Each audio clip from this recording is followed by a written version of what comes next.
जय हिंद दोस्तों, मैं प्रदीप पाल स्वागत करता हूं आप सभी का आपके पसंदीदा यूट्यूब चैनल 50-50 अथर्व। आज हम लोग पढ़ने वाले क्लास 9 एनसीईआरटी प्रश्नावली 2 बहुपद। इस बहुपद का पहला वीडियो हम लोग कर चुके हैं। वहां पे हम लोग देखे थे कि बीजीय व्यंजक क्या होता है, बीजीय व्यंजक से हम लोग बहुपद कैसे बनाते हैं, कौन सा बीजीय व्यंजक बहुपद होता है या नहीं, तो ये सब पढ़े थे।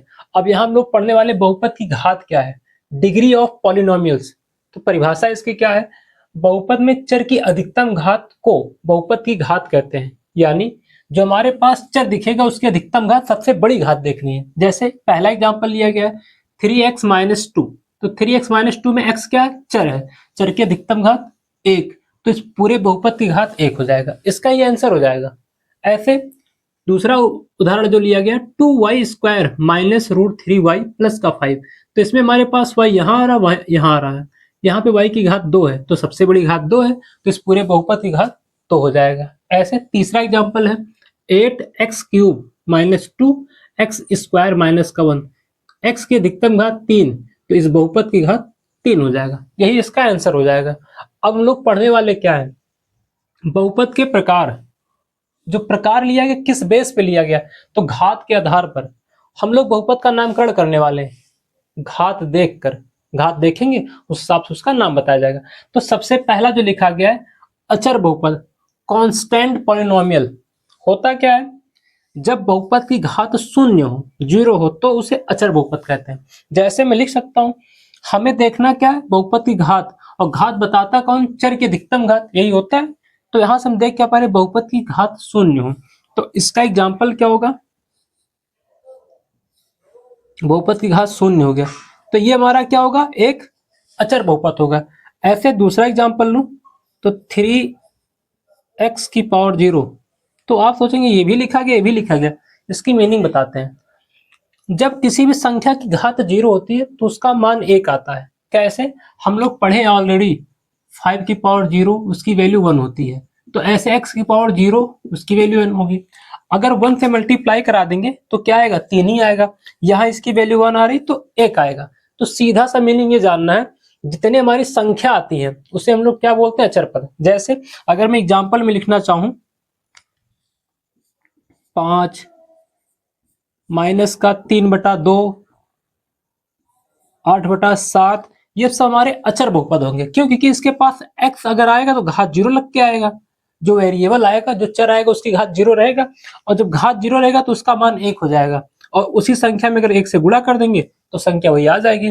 तो इस वजह से हम लोग घात 0 करके दिखाएं तब भी सही है, या फिर केवल संख्या लिखा तब भी सही। तो मैंने दोनों का एग्जाम्पल लिया जिससे आपका कंफ्यूजन दूर हो जाए।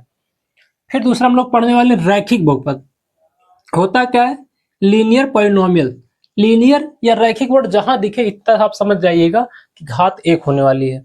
हमेशा हमेशा रैखिक बहुपद लीनियर पॉलिनोमियल क्या है, लिखा देखो, जब घात 1 हो, किसकी घात, बहुपद, जब बहुपद की घात 1 होती है तो उसे रैखिक बहुपद कहते हैं। एग्जाम्पल देखो ऑलरेडी मैंने लिख लिया है, क्या,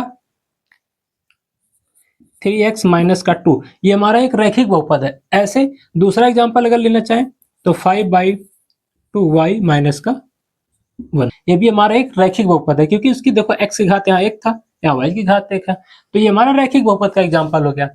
द्विघात बहुपद होता क्या है, जब बहुपद की घात 2 हो, बोलते हैं क्या इसे, क्वाड्रेटिक पॉलिनोमियल। क्वाड्रेटिक पॉलिनोमियल है क्या, बहुपद की घात 2, देखो 2y² minus root 3y plus का 5, ये हमारा एक क्या है, द्विघात बहुपद है। तो इसका एग्जाम्पल यहाँ लिख सकते हैं 2y² minus root 3y plus का 5, या फिर x की घात 2, x की घात 2 दिख रही है ना, तो यहाँ भी क्या हो जाएगा, x की घात 2 भी हमारा एक द्विघात बहुपद है। त्रिघात बहुपद की बात करते हैं भैया, क्यूबिक पॉलिनोमियल बोलते हैं।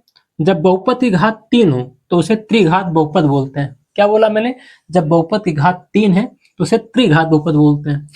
यहाँ पे दिख क्या रहा है, 8x³ माइनस 2y² माइनस 1, तो इसमें x की घात 3 दिख रही, तो हमारा क्या हो जाएगा, त्रिघात बहुपद हो जाएगा। क्या है, माइनस का 2x² माइनस 1, या फिर x³ माइनस 3x, ये जो भी एग्जाम्पल हम लिए हैं ये त्रिघात बहुपद के दोनों हो जाएंगे।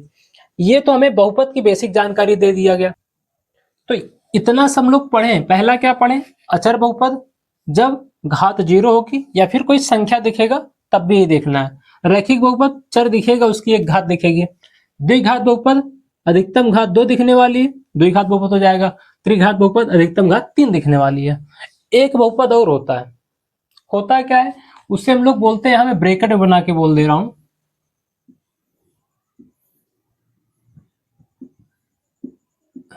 शून्य बहुपद। ये क्या होता है, शून्य बहुपद क्या होता है, इस पे बात करते हैं। भैया अगर मैं बोलूं जीरो, तो जीरो हमारा एक शून्य बहुपद भी है और अचर बहुपद भी है।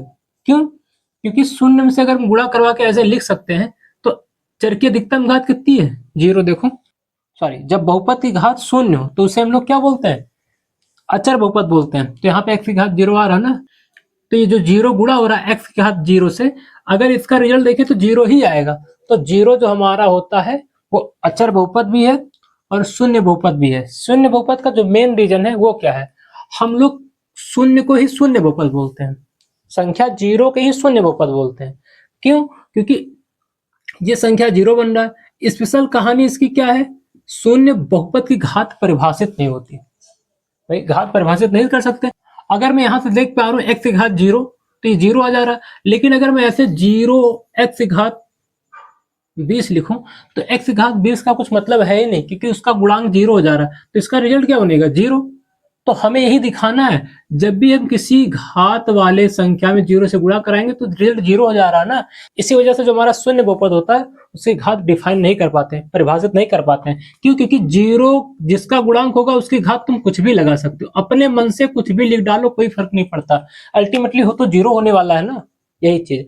तो आपको ये स्पेशल ध्यान रखना है, नोट में लिख लेना कॉपी में, शून्य बहुपद की घात कभी परिभाषित नहीं होती, ये ध्यान रखना। तो ये हमारा बहुपद का टॉपिक था। हम लोग अगले वीडियो में प्रश्नावली 2.1 पढ़ने वाले हैं। ये वीडियो आपको कैसा लगा कमेंट कीजिएगा, वीडियो को लाइक कीजिए, चैनल को सब्सक्राइब कर लीजिएगा, बेल आइकन दबा दीजिए, जिससे जो भी नोटिफिकेशन जाता होगा वीडियो का सब आपके पास जल्दी से जल्द पहुंच जाए। एक चीज और, जब भी हम लोग यूट्यूब पे वीडियो बना रहे हैं, इस समय क्लास 10 का वीडियो बना रहे हैं और क्लास 9 का वीडियो बना रहे हैं, तो क्लास 10 का जो वीडियो अपलोड करते हैं शाम 7 बजे होता है, और जो क्लास 9 का वीडियो अपलोड करते हैं सुबह 8 बजे होता है। तो इन दोनों वीडियो को अगर आप जिस जरूरत के हिसाब से देख पा रहे हैं तो देखिएगा। Thank you.